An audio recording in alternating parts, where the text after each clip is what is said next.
Bismillahirrahmanirrahim. Assalamualaikum warahmatullahi wabarakatuh.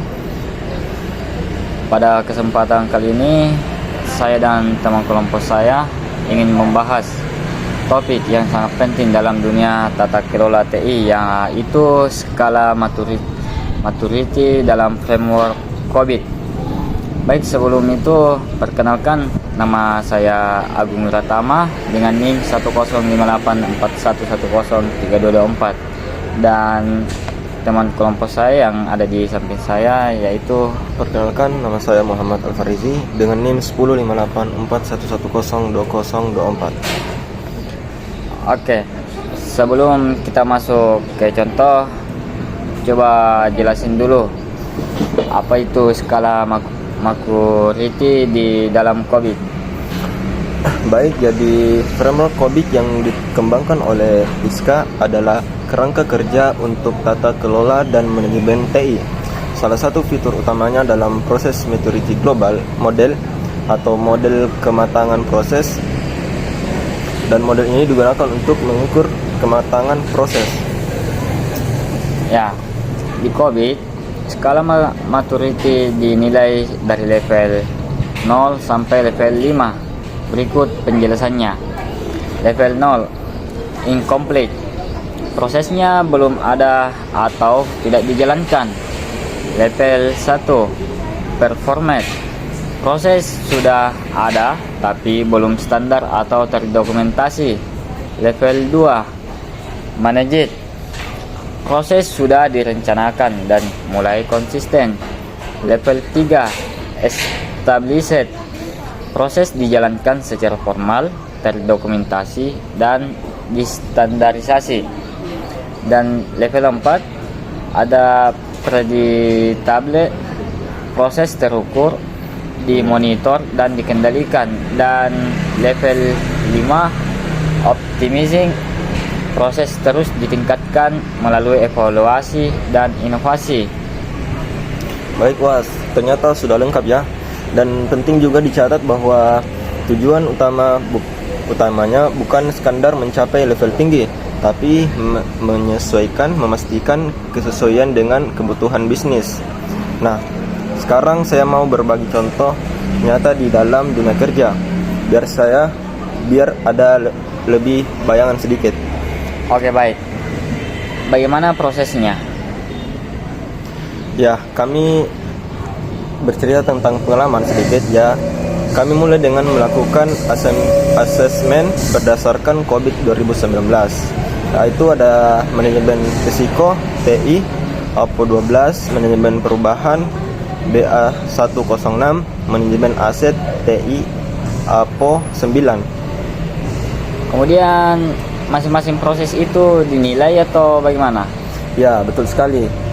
Kami cek apakah proses yang sudah dilakukan ini secara konsisten ataukah terdokumentasi, dan apakah ada evaluasi rutin. Hasilnya rata-rata masih di level 2. Proses sudah ada tapi belum terdokumentasi atau dimonitor. Berarti masih banyak ruang untuk peningkatan. Ya, betul sekali. Lalu kami bentuk tim untuk perbaikan. Kami mulai dengan menulis SOP, buat formulir standar, dan pakai tools manajemen risiko. Setahun kemudian kami lakukan ACMC ulang dan hasilnya meningkat ke level 3. Tapi saya yakin tantangannya bukan cuma teknis ya. Betul, karena tantangan terbesar dalam perubahan budaya, banyak staf yang merasa proses baru itu ribet, sulit ya. Jadi kami perlu lakukan sosialisasi dan pelatihan. Intinya maturity itu bukan hanya soal dokumentasi, tapi soal mindset dan akuntabilitas juga.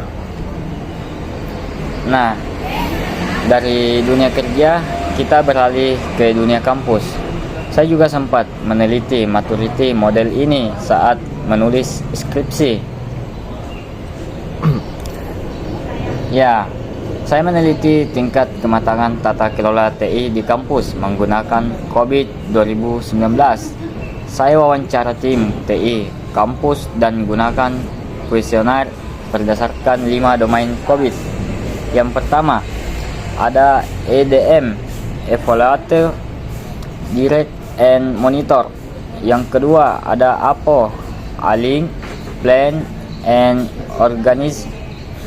Ada yang ketiga ada BAI, Build, Acquire and Implement. Yang keempat ada DSS, ada atau Deliver, Service and Support.